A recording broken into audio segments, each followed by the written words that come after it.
eminencia mediano-frontal que se denomina glabela. La glabela, la estructura mediano-frontal, y de la glabela, de la raíz de la glabela, van a ser aquí la raíz de la nariz.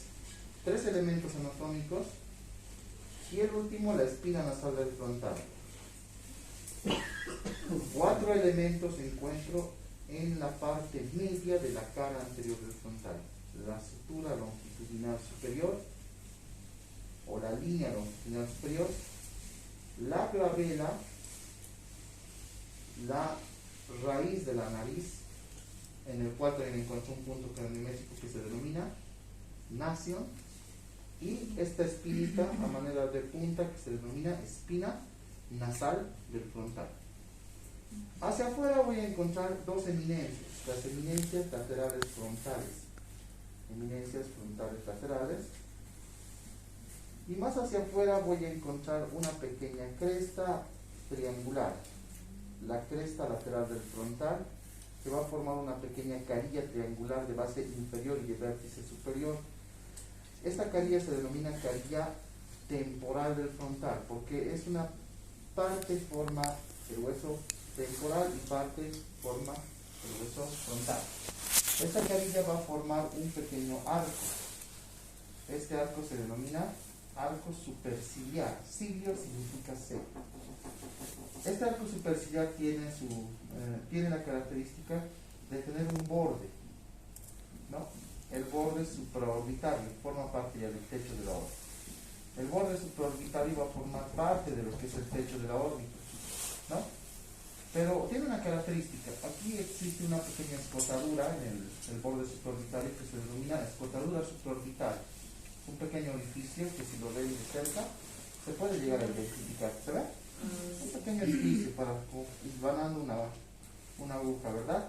Entonces ahí pasa un nervio muy importante, que es el nervio supraorbitario.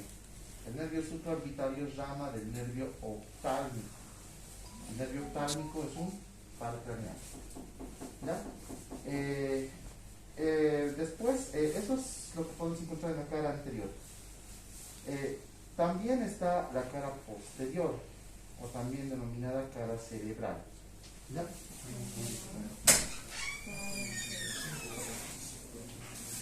La cara posterior o cerebral tiene la característica de poseer unas demarcaciones o anfractosidades, huellas o impresiones que se denominan, en las cuales se van a plegar lo que se denominan los lóbulos frontales del cerebro.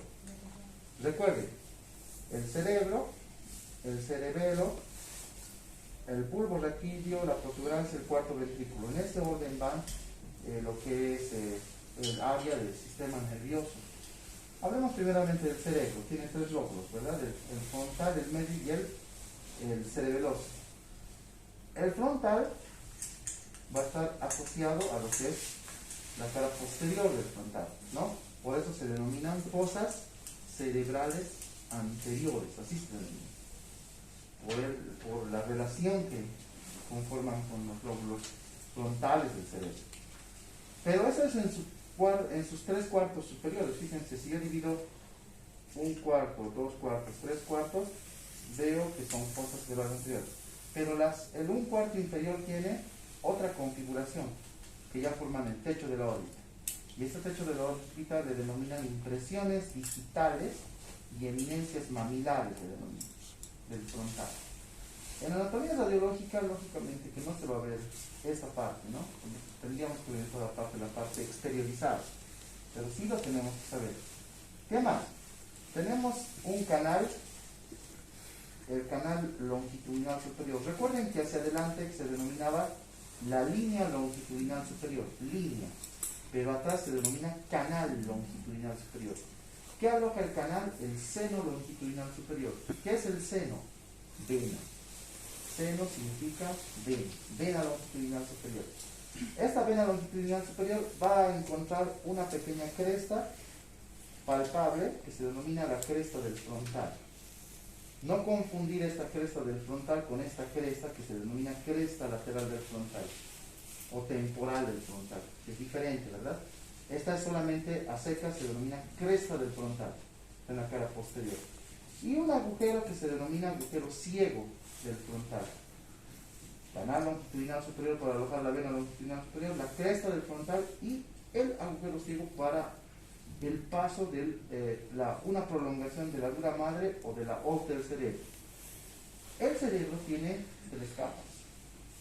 Las capas se denominan meninges, ¿no?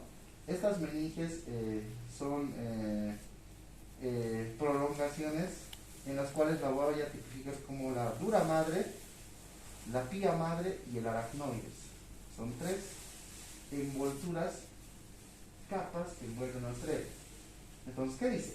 Una prolongación de la capa externa del cerebro, que se denomina dura madre, pasa por este orificio que se denomina agujero ciego.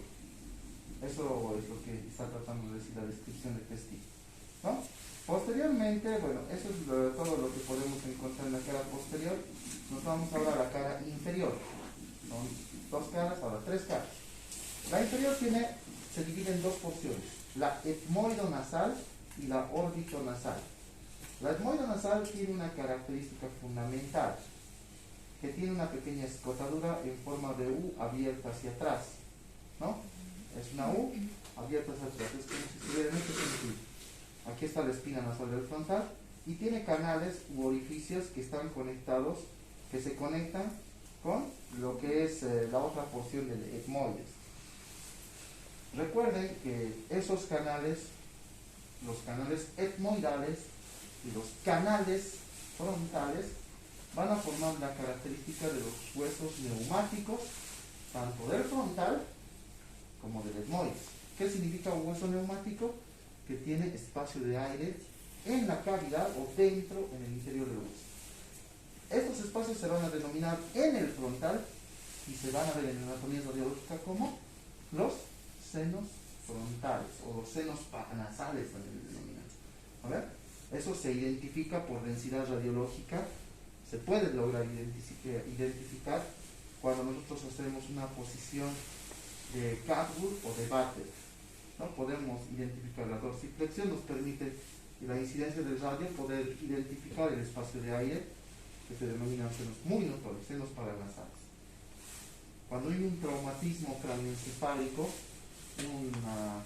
una contusión con desvío de tabique septal, empieza a haber una lesión en la arteria nasal, el cual produce una epistaxis, sangrado por la nariz, y esa hemorragia puede pasar a conducto de fosa paranasal. ¿Y cómo se va a ver la imagen en imagen radiológica? Ya no se va a ver negruzco. ¿Por qué? Porque ya no es el espacio de aire, ya no va a ser radiolúcido, ¿no? Se va a ver más una imagen más radiopaca. Se va a ver una imagen más radiopaca. ¿Quieres pillar? Sí, ¿qué?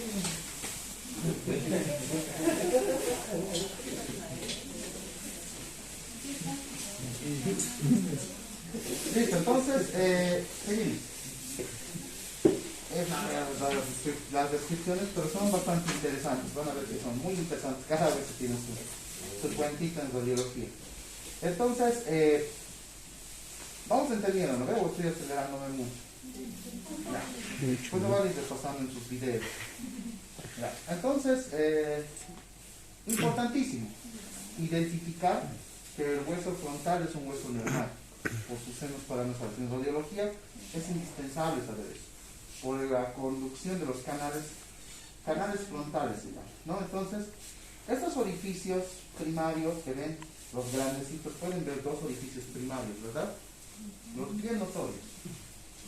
Esos orificios son los que son denominados los senos frontales. Después tiene, a continuación, está destruido, no se puede ver, pero están los canales anteriores y posteriores, así se denomina. Orificios frontales, canales anteriores, canales posteriores. En ese orden va la descripción de la porción etmoidonasal, porque el etmoides se va a gozar a lo que es el hueso frontal, ¿no ven? Y en determinada forma, después está lo que es el techo de la órbita, que se denomina porción orbitonasal. Esta porción orbitonasal tiene la característica de ser cóncava, forma parte del techo de la órbita. Ahí se va a gozar lo que es el globo ocular, va a dejar también sus anfractuosidades, pero tiene dos características muy fundamentales.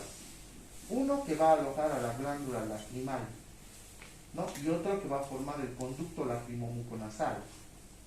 La glándula lacrimal se va a encontrar en una situación medial internamente, ¿no? Es decir, aquí en este sentido hay una fosita que se denomina fosita lacrimal, y atrás externamente se forma otra fosita que se denomina fosita troclear. En la fosita lacrimal se forma la glándula lacrimal, la que secreta lágrimas. Tiene una función desde la región, recuerden que esta se denomina región ocular, región palpebral o región ciliar y región fronto-parieto-occipital.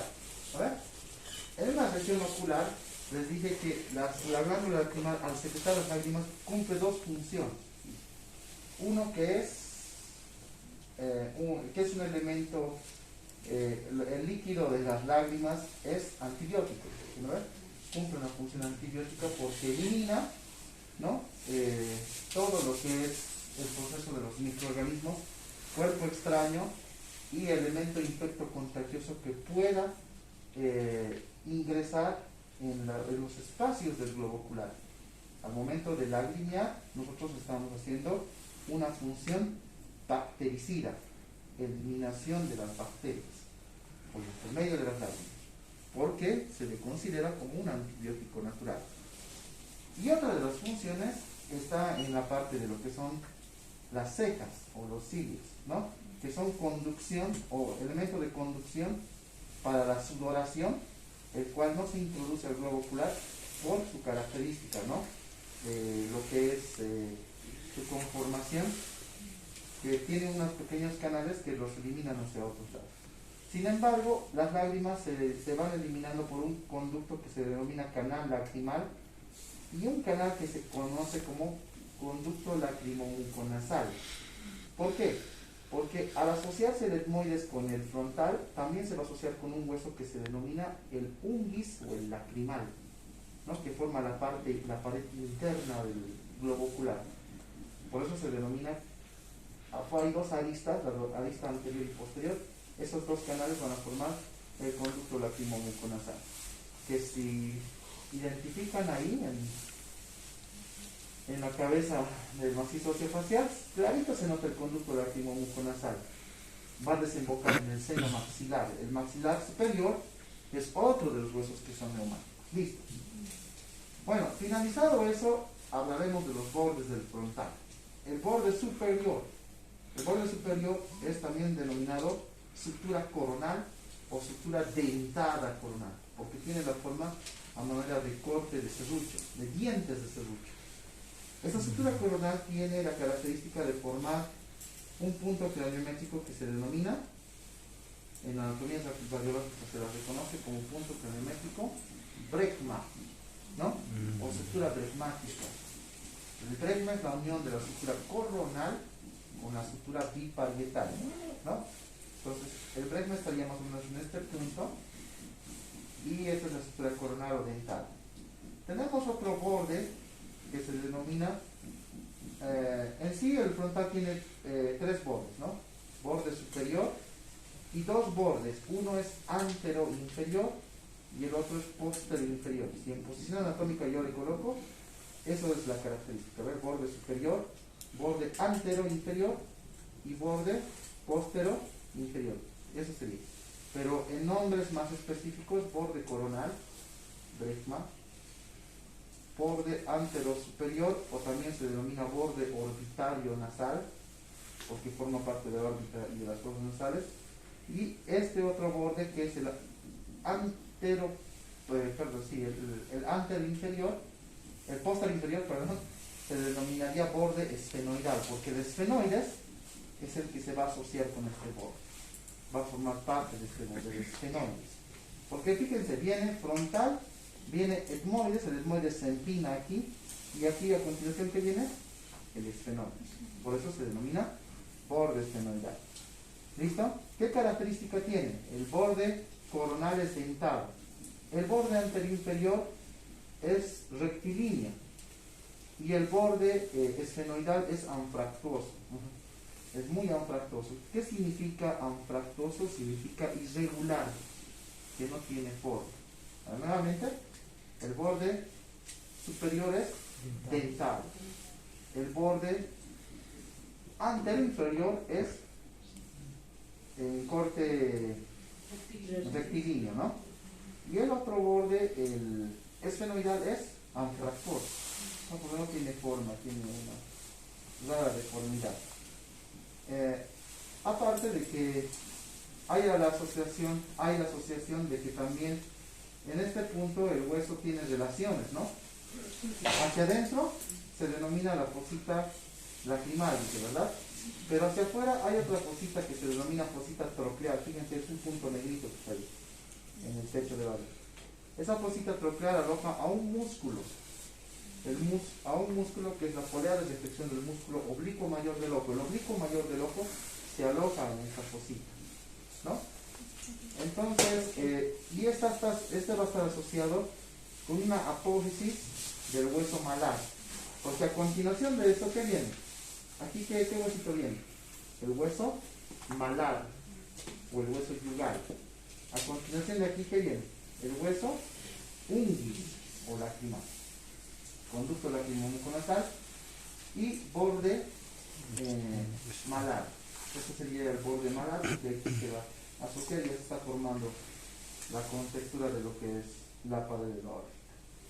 Bueno, eso es todo en relación a lo que es el hueso frontal. ¿Ya? Hemos terminado con un hueso, vamos con otro. Que forma parte de los 4 huesos impares del cráneo y forma la base del cráneo. Recuerden que el frontal forma la pared anterior, el etmoides forma la cuña y el esfenoides forma la base, y el occipital la pared posterior. Esos son los 4 huesos que se encuentran de forma impar, ¿no? Ahora, el esfenoides tiene la forma de un murciélago, ¿no? En el cual vamos a poder distinguir los siguientes elementos anatómicos, ¿no? No solamente está provisto de caras y bordes, sino que de porciones. Entonces lo dividiremos en 3 porciones, el esfenoides. La primera porción es una pequeña lámina cuadrilátera que le denominan tal cual, o cuadrado del esfenoides o lámina cuadrilátera, que es todo esto lo que estoy palpando, ¿no? Esa es la lámina cuadrilátera del esfenoides. Esta lámina cuadrilátera tiene la característica de poseer 2 alas menores, que son estas, 1, 2, y 2 alas mayores, 1 y 2, ¿verdad? Alas menores, alas mayores, y sus patitas que se denominan apófisis pterigoides, internas y externas, interna y externa, pterigoides. Nuevamente, 3 porciones: lámina cuadrilátera, alas menores, alas mayores y apófisis pterigoides, internas las que se encuentran más hacia el medio y externas las que son más sobresalientes, más voluminosas. Facilito, ¿verdad? Ahora, ¿cómo identificar su cara anterior y su cara posterior? Es muy sencillo. ¿Por qué? Hay que identificar que parte de lo que es el etmoides va a estar asociado a este huesito, ¿verdad? O sea, esto viene así. Viene el frontal, ahí se empinaría el etmoides, y miren, entre lo que es el frontal y el etmoides, el esfenoides, aquí llegaría a empinarse el etmoides, ¿verdad? Y deja sus demarcaciones, su impresión, deja sus rasgos anatómicos, ¿no? Esto se denomina, por consiguiente, cara etmoidal, ¿no? Tiene restos de lo que es el etmoides, este huesito. Ya. Lo más importante, ¿qué podemos encontrar en la lámina cuadrilátera? Por porciones lo vamos a describir. Por sí. La lámina cuadrilátera vamos a encontrar estos 2 orificios. Estos orificios les denominamos, bueno, lo que estoy apuntando es los canales ópticos o agujeros ópticos también se denominan. canales o conductos ópticos. ¿Por qué le denominan canales ópticos? Porque, por ejemplo, aquí se va a encontrar un quiasma que se denomina quiasma óptico. Quiasma óptico, esta se denomina silla turca del esfenoides. En anatomía radiológica se reconoce. Ojo, lo que estoy diciendo en anatomía radiológica lo tienen que anotar también, porque eso solo se reconoce en anatomía radiológica. La silla turca sí se reconoce en anatomía radiológica. Ya, ahora, ¿qué se aloja en la silla turca del esfenoides? Es muy importante, una glándula que se denomina glándula hipófisis o glándula pituitaria, ¿no? ¿Qué es la glándula hipófisis o pituitaria? Es la que controla todo nuestro sistema termorregulador, termogenerador de regulación en cuanto a nuestras reacciones, procesos inflamatorios, sistema inmunológico o control de la temperatura como tal, ¿no? Entonces, y estos orificios que son canales ópticos, miren, aquí está el quiasma óptico, y el quiasma óptico va a generar un nervio, el nervio óptico. No solamente pero pasa el nervio óptico por este conducto, también va a pasar lo que es la arteria oftálmica y la vena oftálmica. Entonces, por este conducto así va a ir pasando la arteria, la vena y el nervio oftálmico, ¿no? Rojo, arteria, amarillo, vena, amarillo nervio y azul vena, ¿no? Bueno, entonces, ese es el paquete vasculonervioso. Nosotros le llamamos paquete vasculonervioso, el que está conformado por una arteria, una vena y un nervio. Que va a pasar por este conducto, que va a ser el nervio oftálmico, la arteria y la vena oftálmica. ¿Listo? Facilito. Después hay otro espacio que se denomina hendidura esfenoidal. ¿Ven que hay otro espacio? Otro orificio sesgado, que es un poquito más rectilíneo, más alargado, más prolongado. ¿Se ven, no ven? Y ese orificio rectilíneo se denomina hendidura esfenoidal. La hendidura esfenoidal también va a dar paso a otros elementos anatómicos, como ser el tercer par craneal, el cuarto y el sexto par craneal, motor ocular común, el externo y el patético.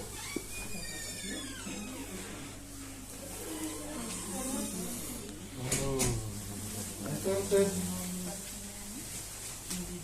nuevamente, no se van a complicar mucho con estos nombres, ya esto es de conocimiento, porque estamos hablando ya de angiología y vascularización.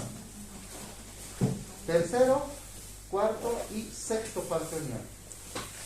Ahora lo traducen a su nombre correspondiente: motor ocular común, patético y motor ocular externo. Motor ocular común tercero, patético cuarto y motor ocular externo sexto par craneal. ¿Qué pasa por dónde? Por la hendidura esfenoidal. Listo. Después tenemos la característica de lo que son las alas menores, ¿no? Estas alas menores van a formar parte de lo que es el techo del esfenoide, es el techo del esfenoide. Y tienen una característica, ¿no? Las alas menores van a formar los conductos ópticos y van a formar parte de la hendidura esfenoidal. Esa es su función de las alas menores. Forman los conductos ópticos y la hendidura esfenoidal. Las alas mayores son las que poseen los orificios del esfenoide. Existe alrededor de 7 orificios en el esfenoide. No es necesario que lo estudien muy a profundidad, pero les voy a mencionar solamente los nombres de los orificios, ¿no? Tenemos primeramente lo que se denomina el agujero redondo mayor, el agujero redondo menor, el rasgado posterior, el innominado de Arnold, el agujero innominado de Arnold, y el agujero esfenopalatino o el conducto esfenopalatino. Entonces esos son los espacios, y cada agujero y cada conducto da paso a una estructura anatómica.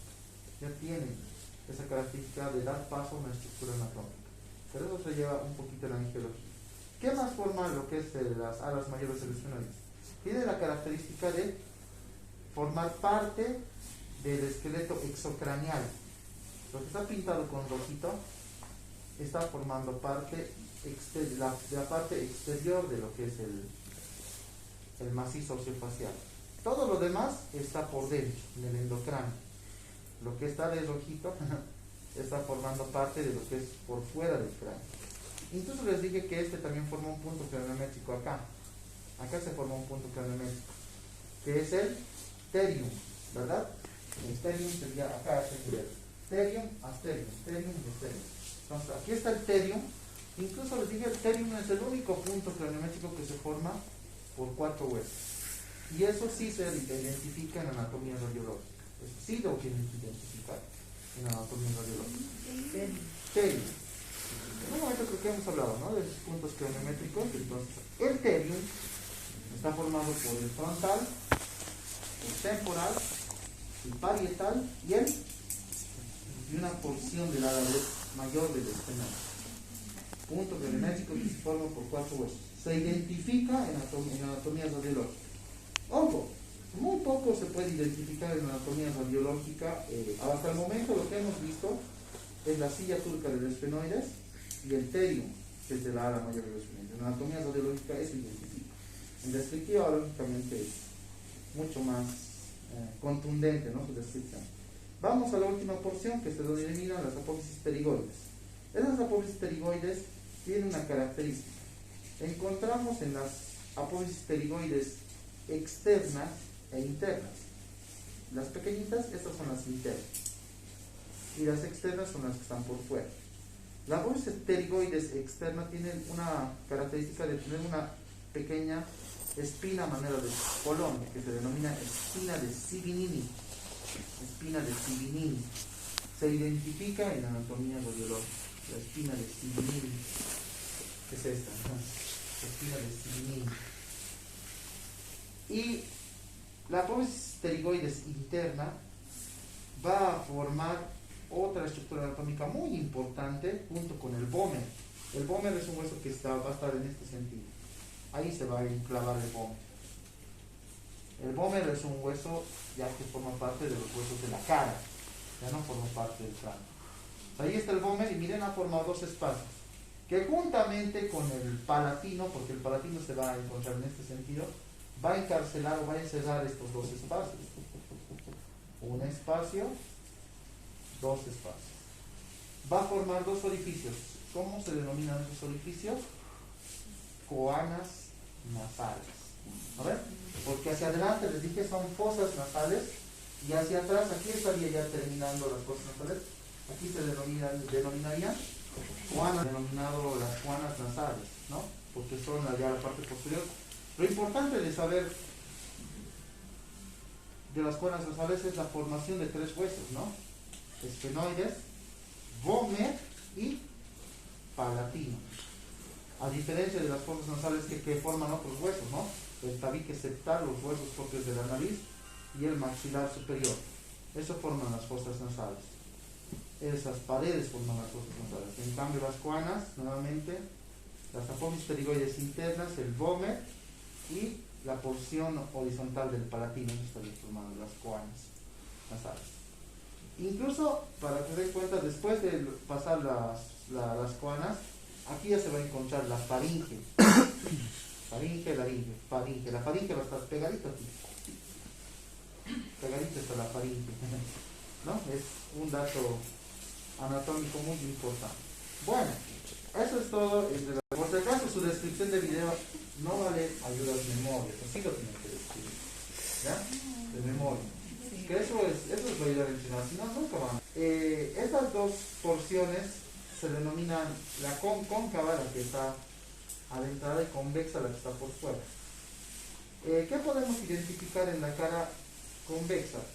En un principio se piensa que el occipital tiene esta característica, ¿no?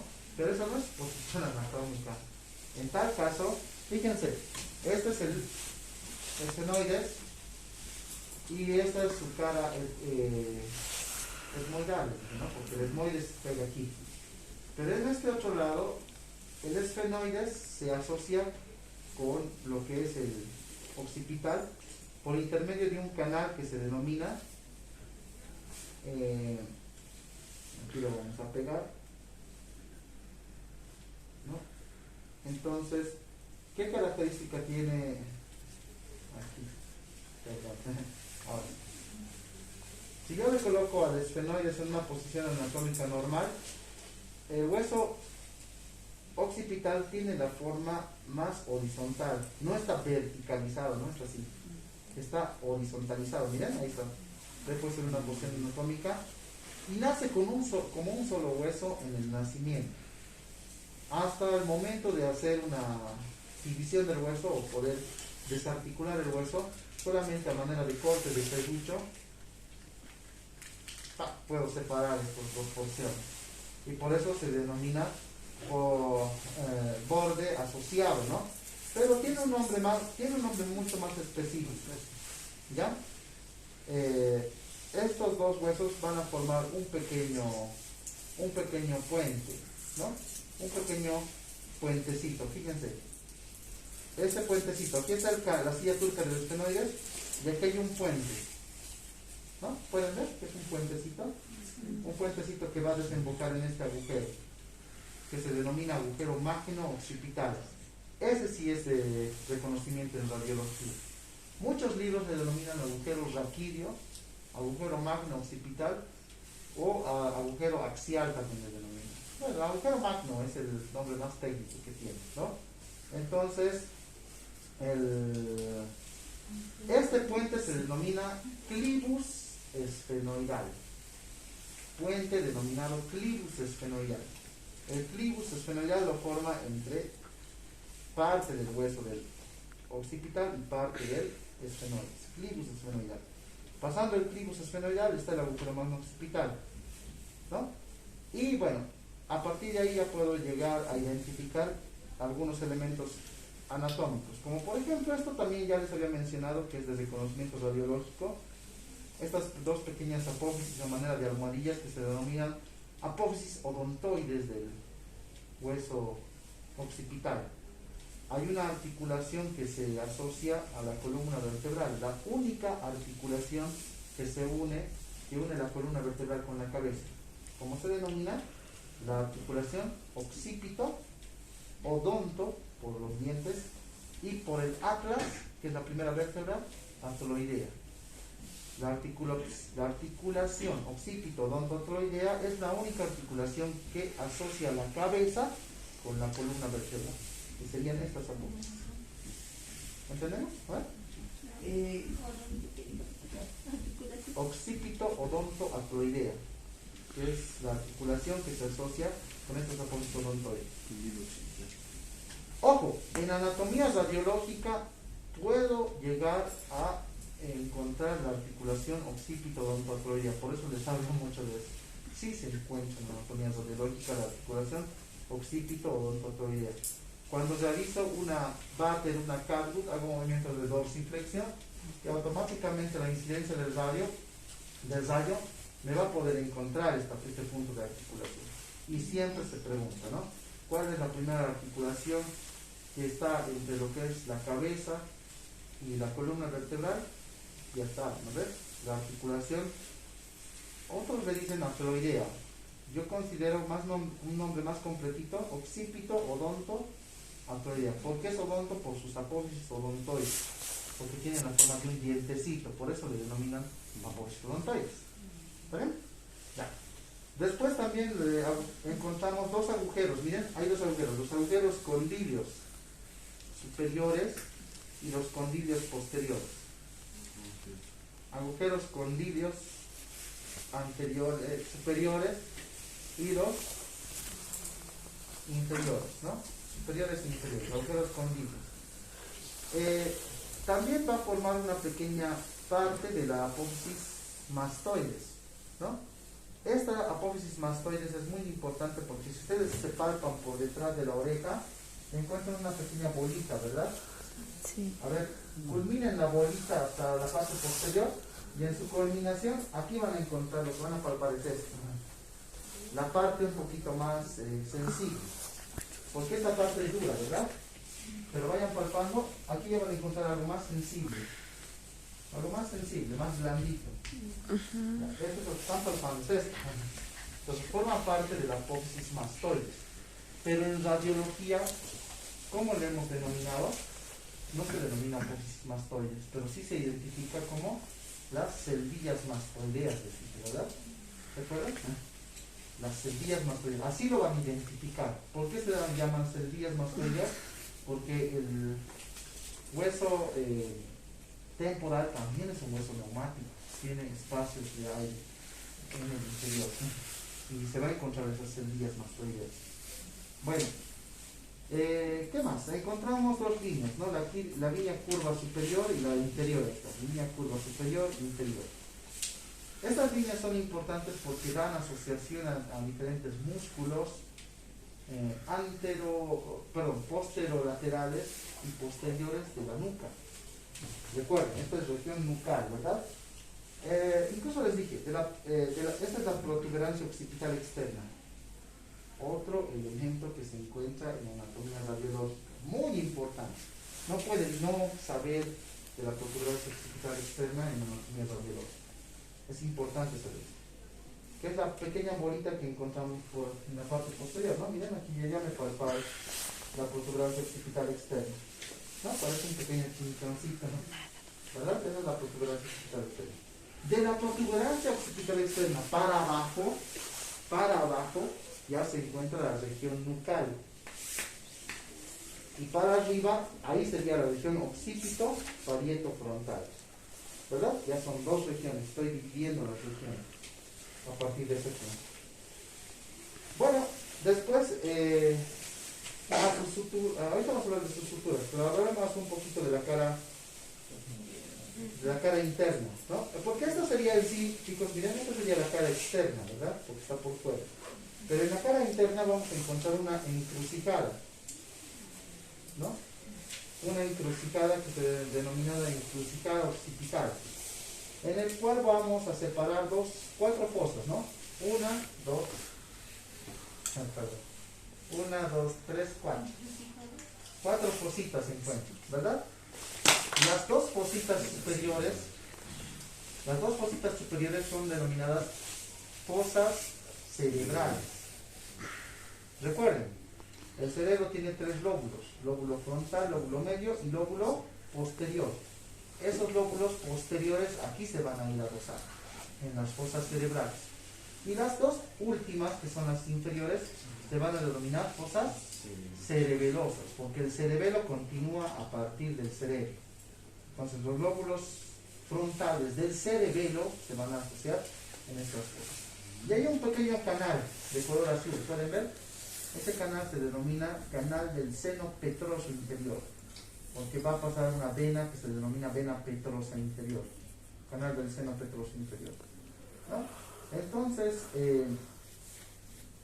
encontramos estos elementos. Vamos a hablar de los bordes y con esto terminamos. El borde superior es dentado, triangular, y en anatomía radiológica encuentra un punto craniométrico en este punto, que se denomina lambda, ¿verdad? Bregma, lambda. El lambda sería el punto craniométrico, o uno de los puntos craniométricos importantes, reconocibles en la anatomía radiológica, que se forma por intermedio de la sutura occipital y la sutura biparietal, o también se denomina sutura lambdoidea, se denomina, ¿no? Con B y con D, sutura lambdoidea. Entonces, bueno, esos son los rasgos anatómicos descriptivos que puede encontrar en el hueso. Es muy importante saber eso, ¿no? Porque es el agujero más grande que tenemos de comunicación con lo que es la columna vertebral. Entonces pasan los siguientes elementos anatómicos. Primero pasa la médula oblonga. Le denominamos médula oblonga a la médula espinal, ¿ya? Médula oblonga, eso es lo primero que va a pasar. También va a pasar lo que es el noveno y el onceavo para el noveno, el onceavo y el décimo para craneal, el 9, el 10 y el 11 para craneal, 9, 10 y el 11. Y también va a pasar la arteria y la vena. La arteria carótida va a pasar interna y la vena yugular interna. La arteria carótida y la vena yugular, que después, una vez pasado por el conducto raquídeo, se van a ir a mostrar a lo que es la región esternocleidomastoidea, ahí se va, en el cuello vamos a encontrar el paquete vascular nervioso de la arteria carótida externa, la vena yugular y el nervio vago, ¿no ve? Que sería el 10º par craneal. ¿Entendemos, no? Estos son los elementos anatómicos que pasan por el agujero de aquí. Vamos con otro hueso. Este es el etmoides. Es pequeñito, ¿no? Sí, doctor. El etmoides, este es un hueso espectacular. ¿Sí? Es un hueso que se considera hueso laminar. ¿Por qué se considera hueso laminar? Porque tiene la forma, tiene la característica de que en su osteogénesis, en su formación del hueso, no se ha consolidado como proceso maduro. No ha madurado el hueso del todo. Por eso se denomina hueso osteocartilaginoso. ¿No? Y eso le da la consistencia laminar. Es un hueso galleta que si lo comprimo fácilmente se puede fracturar, ¿no? Pero ¿qué es osteocartilaginoso? Hay huesos que son osteológicos, hay huesos que son osteocartilaginosos, como este, y hay huesos que son netamente cartilaginosos. El tabique nasal es un hueso cartilaginoso, ¿verdad? Entonces, el etmoides tiene esta característica, ¿no? Tiene una lámina vertical y una lámina horizontal y dos masas laterales, lámina vertical y lámina horizontal y dos masas laterales. La lámina vertical tiene en su reconocimiento muy importante en la anatomía radiológica, se puede ver esto, esta cresta. ¿Cómo se denomina esta cresta? Se denomina apófisis cristagalli. Fíjense, de color negrito está, ¿no ven? En la anatomía radiológica sí la podemos identificar. Apófisis cristagalli, porque tiene la forma de una cresta de gallo. Por eso se denomina apófisis cristagalli, ¿no? Sí. ¿Y dónde lo van a encontrar? En la porción más superior de la lámina vertical. La lámina vertical está aquí y ahí está la apófisis cristagalli, está sobresaliendo. E incluso este hueso sobresale en la articulación porque, fíjense, ahí está el frontal y aquí se va a ir a empinar. Ahí se empina, ¿no? Y sobresale en la cara inferior del frontal. Ahí está, ya he empinado el hueso etmoides. Ahí se ve. ¿No? Ahí estoy asociando el etmoides y el hasta la apófisis cristagalli. Lo más notorio es la apófisis cristagalli. ¿Ya? Después está la lámina horizontal, que también se denomina lámina cribosa. ¿Por qué se denomina lámina cribosa? Porque tiene pseudas acribillaciones, orificios, a manera de panal de abeja. Son orificios con ductos pequeñitos, ¿no? Los cuales puedo llegar a identificar. Es importante la lámina cribosa en la función respiratoria. Porque, fíjense, esta lámina cribosa, una vez de que se asocia con el frontal, ¿qué va a pasar? Ahí se asocia con el frontal. ¿Qué va a pasar? Esta lámina cribosa va a tener contacto con los senos paranasales, ¿no? ¿Y qué va a pasar? Que va a cumplir la función de filtración y humidificación. Si nosotros podemos liberar aire caliente de las fosas nasales, ¿no? Ahorita lo podemos hacer. Por eso se empañan mis lentes, por ejemplo, cuando estoy... como cuando mi nariz está tapado, ¿no? Pues por la presión así, podemos eliminar aire caliente porque los senos paranasales, juntamente con la lámina cribosa del etmoides, realizan una función de humidificación y precalentamiento. Porque el aparato respiratorio cumple la función de filtración, humidificación, precalentamiento y oxígeno hacia los pulmones, ¿verdad? Hacia el alveolo pulmonar. Bueno, ¿qué más? Pasan los siguientes elementos anatómicos por la lámina cribosa. Pasa el infundíbulo, que es un conducto muy importante. Pasa el nervio olfatorio. Pasa también ramas y ramilletes nerviosos del nervio olfatorio. El nervio olfatorio es el considerado, es un par craneal igual, de los 12 pares craneales, en el cual es netamente sensitivo, ¿no? Es un nervio netamente sensitivo. Entonces, una característica de las masas laterales es que tiene en sus caras, en sus paredes, va a formar parte de lo que es la pared interna del techo de la órbita, ¿no? Y allí lo asocio el etmoides.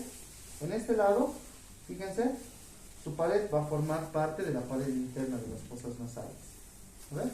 Les dije que la pared orbitaria está formada por 7 huesos. ¿Ves? Uno de los huesos sería la parte de la cara lateral del etmoides, ¿no? Que formaría la pared interna del globo ocular, ¿no? De las paredes internas del globo ocular. Y eso sería del hueso etmoides, aparte de que tiene ciertos espacios que se denominan canales etmoidales, ¿no? Los canales etmoidales no se pueden notar, pero son pequeños conductos un poco notorios aquí, espacios que van a comunicar los canales frontales con los etmoidales, ¿ves? Comunican esos espacios para la liberación de líquidos, liberación de mucosidad o secreciones que puedan tener a nivel intracraneal para poder liberar esos espacios. Otra característica es que por debajo de este huesito del etmoides vamos a encontrar el hueso del cornete inferior o la concha inferior, que es un hueso libre, ¿no? La concha inferior se encuentra aquí, el etmoides acá, porque la concha superior y media, que son los cornetes superior y medio, están asociados al etmoides. Cornete superior, cornete medio, que serían dos huesos como sesamoideos, ¿no? Pero como están fusionados al etmoides, ya forman parte del hueso etmoides. Pero hay uno que no forma parte y que cuenta como hueso de la cara, que es el hueso concha inferior, que se encuentra por debajo, que es su porción normal. Fíjense por debajo que está, las fosas nasales, ¿verdad? Entonces, por eso dicen, hay un crecimiento de cornete inferior excesivo. Justamente por debajo del etmoides está el cornete inferior y se hace operación de cornetes, ¿verdad? Para hacer una reducción porque hay una obstrucción de lo que es la oxigenación. Bueno, eso es todo sobre un hueso par, ¿no ves? Es un hueso par porque ya forma parte del techo o de la bóveda craneal. Recordemos que el macizo óseo-facial, la cabeza, se puede dividir en dos, ¿verdad? Uno lo que se denomina bóveda y la otra que se denomina base. La base está dada por lo que son los huesos del cráneo y de la cara, pero la bóveda es netamente huesos del cráneo. Y la bóveda solamente la forman todo lo que es la parte más superficial, ¿verdad?, de la cabeza. Entonces, este hueso que se denomina parietal viene del término parieto, que significa pared. Parieto significa pared, por eso se denomina parietal. Entonces, igual tiene la configuración de una concha, en la cual tiene su cara exteriorizada, que se denomina convexa, y su cara interna, que se denomina cóncava. La cara externa sí va a encontrar en su situación los siguientes elementos anatómicos. Fíjense que sus bordes, sus 4 bordes, hay 4 bordes que podemos encontrar acá, ¿verdad? Está lo que es el borde coronal, el borde parietal, el borde occipital y el borde temporal, ¿no? O mejor dicho, también se denomina borde anterior, posterior, superior e inferior. Pero por su relación de los huesos se denomina borde coronal frontal, borde biparietal, borde occipital y borde temporal, ¿verdad? Por el hueso temporal. Entonces, ¿qué encontramos? Son suturas que se denominan suturas dentadas. Y en anatomía radiológica, ¿qué nos interesa de este hueso? Este hueso forma 4 puntos craniométricos identificados en anatomía radiológica. Uno es el bregma, no, sí, perdón, el bregma, el lambda, está después el terium y el asterium, ¿verdad? Bregma, lambda, terium, asterium. Bregma, lambda, terium, asterium. ¿Tenemos? Bregma, sutura coronal. Lambda, sutura lambdoidea. Terium, único punto cranimétrico que se forma por 4 huesos. Y asterium, que sería ya el temporal, el occipital y el parietal. No se olviden de esos 4 puntos cranimétricos. Sí o sí, lo vamos a reconocer ahorita en la anatomía radiológica. Esos 4 puntos cranimétricos. No son los únicos puntos cranimétricos que se encuentran acá. Si bien es cierto, aquí está el bregma y aquí está el lambda, entre estos 2 puntos cranimétricos encontramos otro punto cranimétrico en esta línea roja que se denomina el ovelium, que también se encuentra en la anatomía radiológica, lo vamos a encontrar. Ovelium, punto cranimétrico ovelium. Y su característica más importante es este agujero, que se denomina agujero parietal, para el paso de una vena que se denomina vena emisaria de Santorini. Pasa por este agujero, atraviesa la vena emisaria de Santorini. Bueno, y otra de las características más que tiene el hueso parietal es que también encontramos, aparte del ovelium, un punto más elevado superior, que se denomina la parte más superior de la cabeza. ¿Cómo se denomina? ¿Se acuerdan? Vértex. En la anatomía radiológica se reconoce el vértex. Entonces, ¿qué se reconoce en la anatomía radiológica? Bregma, vértex, ovelium, lambda, terium, asterium. ¿Cuántos huesos? 6. Ojo, en el parietal sí se reconocen varias cosas en la anatomía radiológica. Bregma, ovelium, vértex. El vértex es el punto más elevado. No se considera como un punto cranimétrico, pero es el punto más elevado de la cabeza. Lambda, terium, asterium. Eso sí o sí tenemos que saberlo de memoria porque ya reconoce a los elementos de anatomía radiológica. ¿Qué más? Brenda, no, bregma, no es Brenda. Bregma. Dos líneas que se denominan línea curva parietal, ¿no? Una se denomina línea curva parietal y otra es la línea curva temporal. La temporal es la inferior, la parietal es la superior, ¿no? Entonces, ¿qué se va a asociar ahí? En la superior se va a adosar lo que es la aponeurosis del músculo temporal. Ya saben qué es aponeurosis, ¿no ven? La aponeurosis es la telita que recubre el músculo, la telita transparente. Esa telita se va a adosar aquí. Y el músculo temporal superior se va a adosar en la segunda línea o en la inferior. En la línea curva temporal inferior. ¿Listo? Ahora, por si acaso, aquí empieza lo que es el conducto. ¿Cómo puedo identificar el parietal? Por este pequeño orificio. ¿Qué sería? Aquí se denominaría el conducto auricular, ¿no? O la curva auricular. Esto, ¿no? Este es el cortecito que está demostrando. El borde auricular, en el cual ya va a empezar lo que es las porciones del hueso temporal. La cara posterior, un poquito vamos a hablar sobre esto. Ya facilito esto. Tiene una pequeña inervadera que se denomina hoja de higuera. Es también anfractuosa, tiene deformidades, pero tiene una hoja de higuera. Y tiene unos pequeños corpúsculos. Estos corpúsculos se denominan corpúsculos de Pacchioni, y esta inervadera de hoja de higuera va a alojar a una arteria y a una vena. La arteria y vena meningia media. Arteria y vena meningia media. Y los corpúsculos de Pacchioni. Y nada más.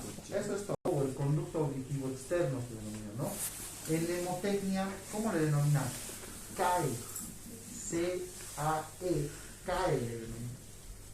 En radiología le denominamos directamente CAE, ya no le denominamos conducto auditivo externo. Claro, obviamente es conducto auditivo externo, pero radiológicamente, cuando yo hago yo coloco la placa radiológica, y voy anotando, identifico así, anoto CAE, ya sobreentiendo que es el conducto auditivo externo. hago abreviaciones, ¿no? De qué elementos anatómicos puedo encontrar en la práctica. Y ahora, el conducto aditivo externo te da una referencia. Fíjense, te da una referencia. ¿Por qué? Miren que en su cara externa del hueso temporal, ¿por qué se denomina hueso temporal? Porque se forma a través del tiempo, de tempo, ¿verdad?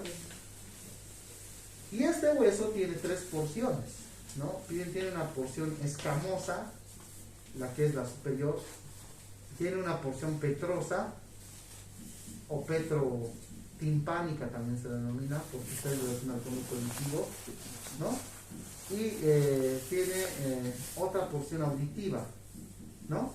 O coclear, a la cual nosotros le denominamos vestíbulo coclear. Ya. Pero, ¿qué es lo que podemos lograr identificar? Del conducto aditivo externo hacia sus laditos, al lado derecho y al lado izquierdo, puede identificar otros elementos anatómicos en radiología. Estamos hablando en radiología. Por eso este hueso es bien importante. Muchas cosas se identifican en este hueso. Uno, que es esta apófisis. ¿Pueden ver? Aquí hay una apófisis sobresaliente. Entonces de acá lo puedo agarrar. Esa es la denominada apófisis. Exacto, apófisis cigomática. O el arco cigomático también se denomina, ¿verdad? Porque es una continuación con el hueso yugal o hueso cigomático, ¿verdad? La apófisis cigomática. Y al otro lado, otra apófisis se encuentra, la que se denomina la apófisis mastoide, que es palpable. Fíjense, estoy palpando aquí la apófisis mastoide y la cigomática. ¿Cómo distingo lado derecho o izquierdo? La apófisis cigomática siempre tiene que estar hacia anterior y la apófisis mastoide siempre tiene que estar en posterior. Si yo relaciono esto, ¿qué lado sería? ¿Lo ven? Ahí estaría. Conducto aditivo externo, aquí está la apófisis, la bolita que tengo acá. Estaría el orificio auditivo y sería la apófisis cigomática. ¿Verdad? Mediante eso yo me puedo guiar en el hueso si es derecho, si es izquierdo. Ahora, esos tres elementos anatómicos sí se reconocen en la anatomía radiológica. CAE, conducto aditivo externo, apófisis cigomática y, ¿cómo se llama esto? Apófisis mastoides. Pero en radiología no se le denomina apófisis mastoides, ¿no ves? Identificamos como celdillas mastoideas, ¿no ves? Celdillas mastoideas. Bueno, ¿qué más? Ya. El conducto auditivo externo va a desembocar en otro conducto que se denomina por dentro conducto auditivo interno, ¿no? El externo va a terminar en un conducto auditivo interno por intermedio de este canal del vestíbulo coclear, en el cual voy a encontrar una pequeña eminencia que se denomina eminencia arcuata. Eminencia arcuata. ¿Qué es esto?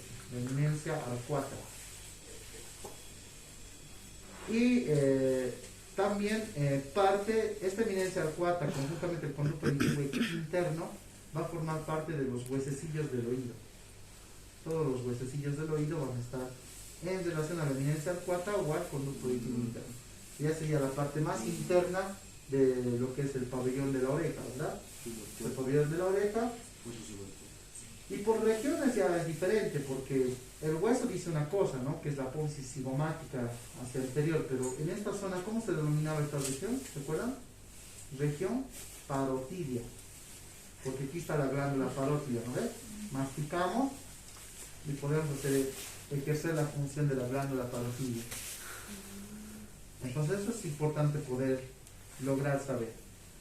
Pero ¿qué más podemos saber en anatomía radiológica que puede llegar a ser de importancia? Sus bordes. Este borde escamoso, ¿no? Esta porción escamosa está pintada de verde, por si acaso. Porción escamosa del temporal. Porque tiene un borde, es un borde escamoso, ¿no? Que va a estar asociado con el borde escamoso.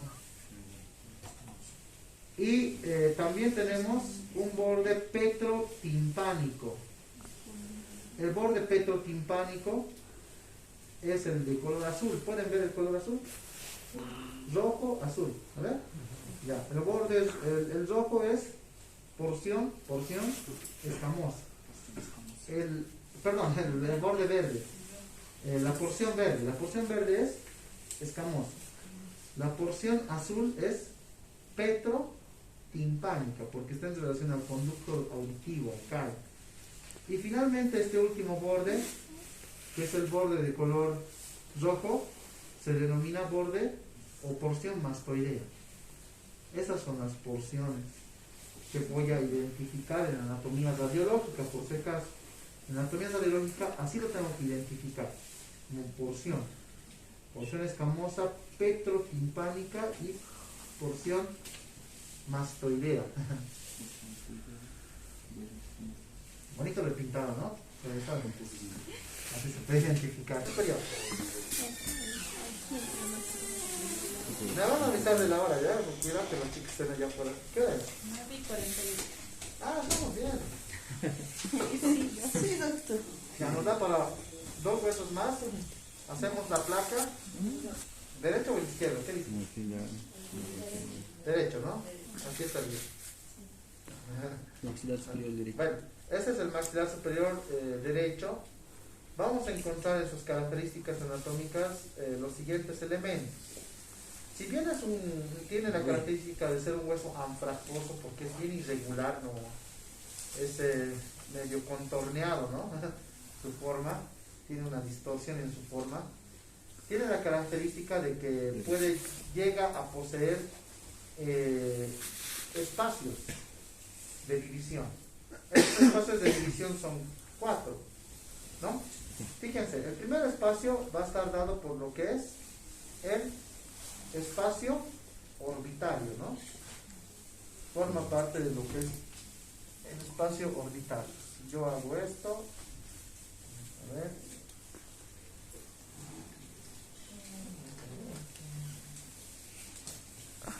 Ahora, forma parte de lo que es el borde inferior o el espacio orbitario. Forma parte de lo que es la fosa nasal. Forma parte de lo que es la cavidad oral. Y forma parte de lo que es la apófisis cigomática con 2 espacios, la fosa temporal y la fosa pterigomaxilar.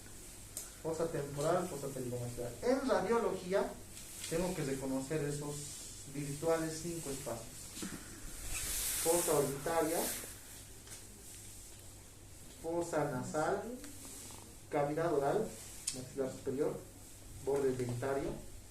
Y este es el huesito que va a continuar acá, va a ser el maxilar, perdón, el yugal, ¿no?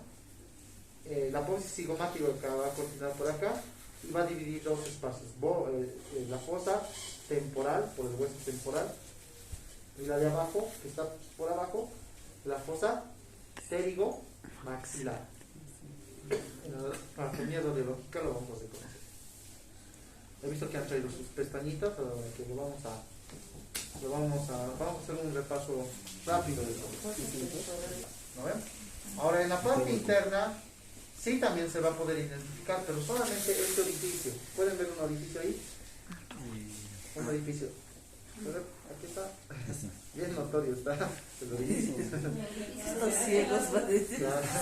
Eso se denomina el seno maxilar superior. El seno maxilar superior. Entonces este hueso también tiene la característica de ser un hueso neumático, el seno maxilar superior.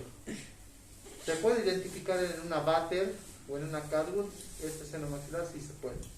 ¿Ves? Y puedes ver el espacio de aire en el maxilar superior. Se puede lograr identificar con una técnica posicional. ¿Ya? Y por último está lo que es el borde dentario. Este borde dentario también llega a ser lo más importante porque les había dicho que dentro de la nueva malla curricular van a llevar anatomía dentaria porque van a poder hacer estudios radiológicos dentarios. Si me da tiempo van a ir a su sexta. Como no saben, son paseños, deben conocer. Entonces tenemos otro huesito que se denomina hueso yugal. Hueso yugal. Tenía 4 nombres, ¿no? Hueso del pómulo, Cigomático, y el otro nombre, ¿cómo se denominaba? Lugar cigomático del pómulo y malar. El hueso malar. Ya. Tiene la característica de una flecha de base inferior y de vértice superior, ¿no? Y también va a conformar ciertos espacios, porque forma parte del techo de la pared de la órbita, de la pared orbitaria, y va a formar parte de lo que es la apófisis cigomática. La apófisis cigomática va a tener una conexión conjuntamente el maxilar superior y lo que es el hueso temporal, ¿no? Su principal característica dentro de la anatomía radiológica es este orificio. ¿Pueden ver? Hay un orificio interno en el medio, ¿no? Que se denomina el agujero del seno, o agujero o seno, ¿no? Malar. Agujero o seno malar. ¿Se puede identificar en la anatomía radiológica? Sí se logra identificar en la anatomía radiológica. El agujero o el seno malar. Pero fíjense, ¿qué característica tiene esto? No desemboca netamente en la parte interna. Miren, no desemboca en la parte interna, sino va a desembocar en el espacio orbitario. ¿Pueden ver? ¿Dónde está saliendo? Entra por acá, por exterior, y sale por interno, ¿verdad? Pero por la fosa orbital. Entonces, esa es la principal característica. Este es el hueso más sobresaliente de lo que es la cara, ¿no? Es el más sobresaliente, por eso es la que le da el contorno del pómulo, ¿no? La arquitectura de la facies arquitectónica del macizo óseo-facial. Entonces es muy importante este huesito a la hora de fusionar las otras estructuras anatómicas. Bueno, eso se puede lograr encontrar dentro de lo que es la anatomía radiológica, porque después esto se va a ir a asociar o anatomizar con otras estructuras, con otros huesos en el interior del macizo óseo-facial, formando un poquito parte de la arquitectura. ¿Qué más? Va a formar tres fosas: la fosa orbitaria, la temporal y la fosa pterigomaxilar. Así sería. Esta sería la fosa orbitaria, porque está continuado, ¿no? Continuado con el maxilar superior. Esta sería la fosa temporal, y todo esto sería la fosa pterigomaxilar, ¿verdad? Tres fosas forman, a diferencia del otro hueso, que está, digamos, asociado con lo que es el maxilar superior. Vamos a otra.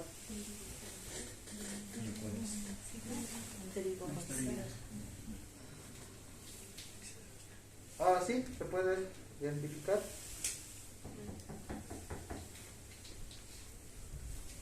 Bueno, no lo puedo asociar bien, que está un poquito despegado de su porción. ¿Lo pueden ver así?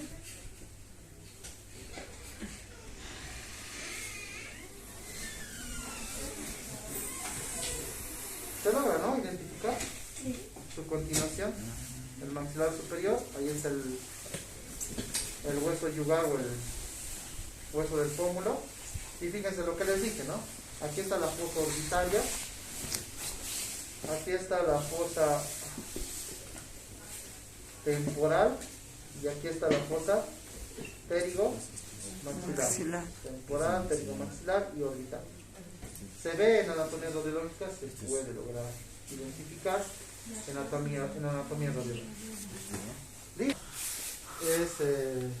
Uno es la identificación de la placa. Dos, poder revisar la técnica posicional de la placa radiológica como tal.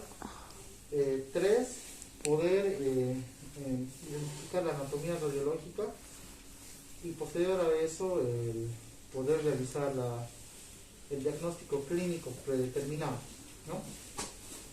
Tomando en cuenta de que ya ha pasado el proceso, ¿no? De lo que es el revelado de la placa, el proceso manufacturado por intermedio de lo que es la técnica posicional, los factores técnicos del equipo y la realización del revelado, identifico en estas tomas placas laterales, ¿ya?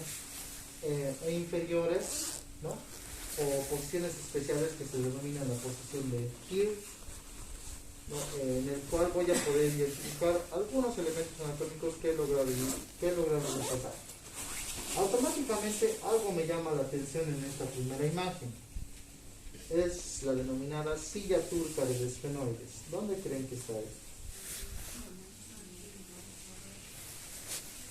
Voy a montar aquí. ¿Ya lo han visto? A ver.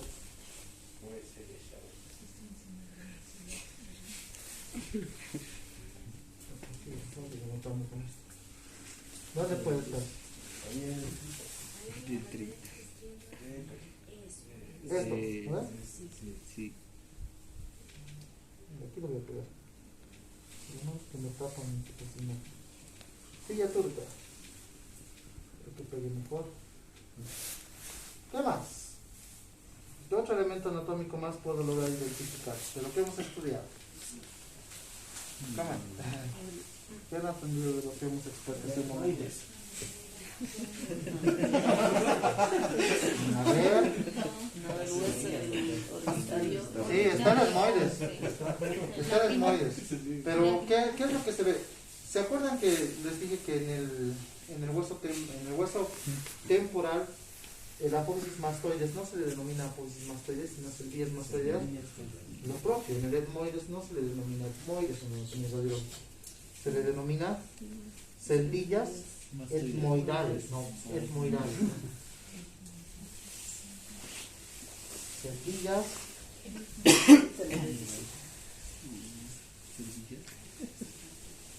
etmoidales.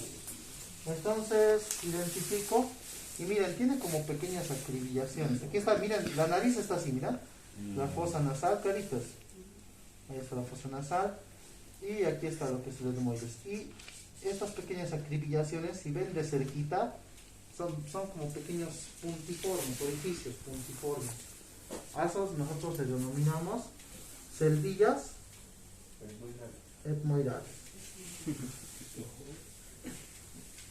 ¿Cómo es? ¿Está bien? Otro punto a reconocer. ¿Qué más? Ah, esto está bien notorio. Miren esta curva, ¿qué es? La apófisis orbitaria. ¿A ver?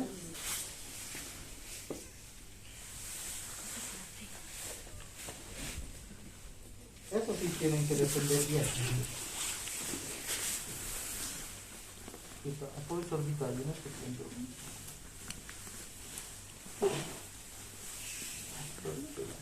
No. Apófisis orbitaria. ¿Qué punto cranométrico encontramos acá? Hay un punto cranométrico. Aquí. Nacio. No, el Bomer no. ¿El Bomer dónde está? Más abajo, ¿no? La cae. Si eso es lo frontal, el Nacio está aquí, el Bomer está en posterior. Más atrás estaría, no, más abajo estaría aquí, ¿verdad? Entonces el Nacio. ¿El Nacio en dónde se encuentra? Aquí, ¿no? Raíz de la nariz, Nacio. Justamente en el nacimiento de la pirámide nasal. Entonces, aquí está. Miren, se nota la nariz. ¿Ven? El piquito, ¿ven?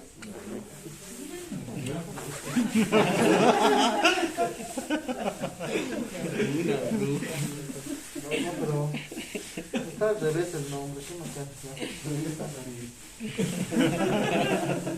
hace? Mínimamente 10 por placa vamos a ir reconociendo. Otro punto que la cae.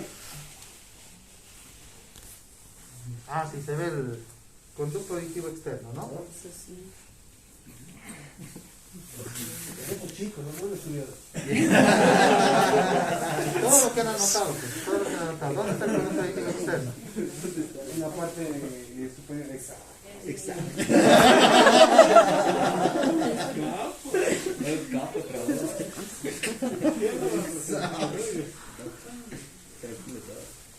Después, aquí yo veo un pequeño orificio una imagen de tipo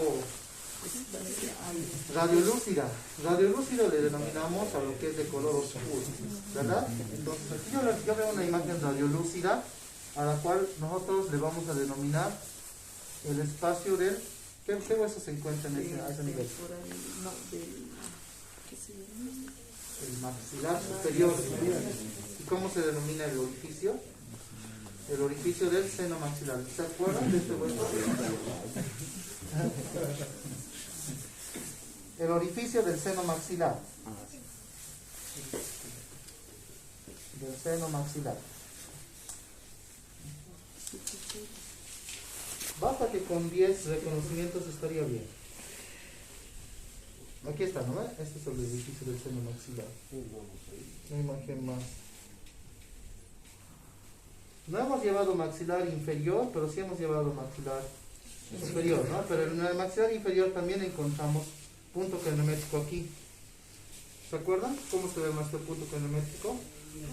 Es un ángulo, un pequeño grado de angulación que divide la lámina horizontal con la lámina vertical. ¿Qué se denomina? Gonio.